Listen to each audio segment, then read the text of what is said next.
Today we are doing something special. From my heart, I will tell you a short story about life. Something that many of us have experienced as long as you're not an alien. But first, I start sketching my ideas, and just like we people from Kenya, we like to accompany most of our meals with avocado. We all get excited when there's avocado on the table, and this is it. Now we are ready to devour our meal. So instead of a face for this portrait, you might wonder why a human being has an avocado head. Well, the most challenging things for me to draw are faces, but I'm doing something about it behind the scenes. And the second most important reason is simply because an avocado represents purity and nourishment. A face tells a story from the first glance, but an avocado hides everything until it's cut open. We all know some things should never be cut too soon. Growing up, no one teaches you how valuable your trust, your body, your innocence really is. We tend to learn the hard way. Some lessons come with scars, others with regrets. But sometimes, cutting the fruit isn't always negative. Sometimes it may reveal confidence. If you have low self-esteem, you actually might need to cut the fear fruit and experience freedom. When I was young, about 12 years old, my dad took me and my siblings for swimming lessons. That was the time I hit puberty and my nipples started to misbehave. I wondered how come I'm a boy and yet my nipples are swelling. So I constantly crossed my hands to cover them because I was feeling ashamed and didn't want to be seen with no shirt on. I refused to enter the pool and my dad kept asking me why. Why don't you want to learn how to swim when all your siblings are learning and having fun? I said nothing. He insisted, but I kept on saying it's nothing, Dad. That's how I missed my chance of learning how to swim when I was 12 until when I was 25 and I just had to do it. This time, I didn't focus on my imperfections but went for it. And now, I swim better than Omena. So let's pause for a moment. This is the part as an artist you step back and look at your work and notice some things that need to be corrected.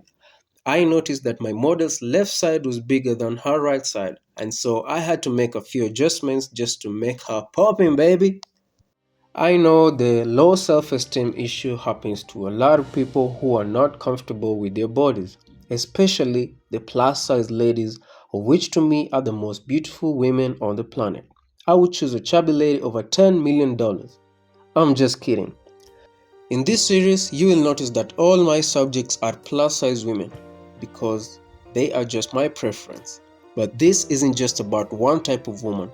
It's about every woman and everyone who's ever felt like they gave away a part of themselves that they can't get back. I remember the first time I realized that some things once given could never be taken back.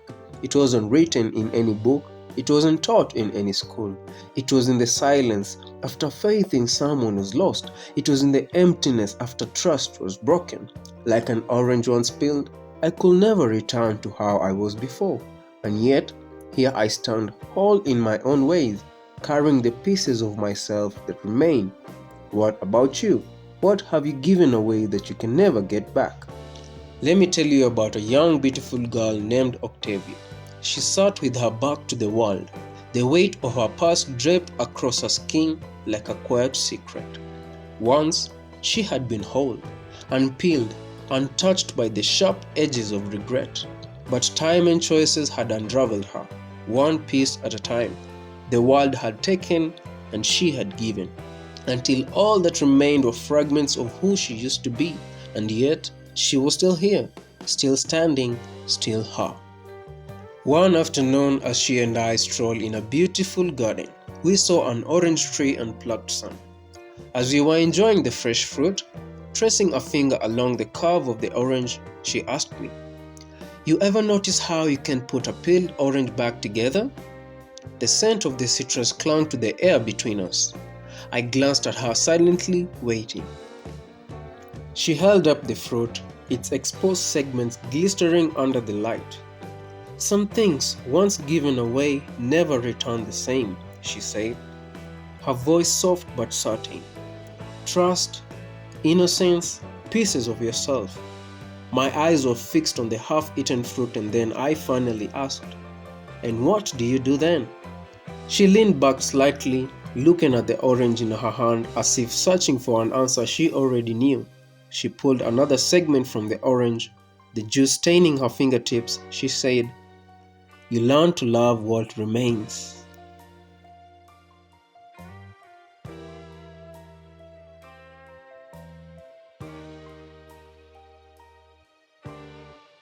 If you enjoyed the story and the video, please hit that subscribe button for more interesting stories and beautiful drawings which are on sale.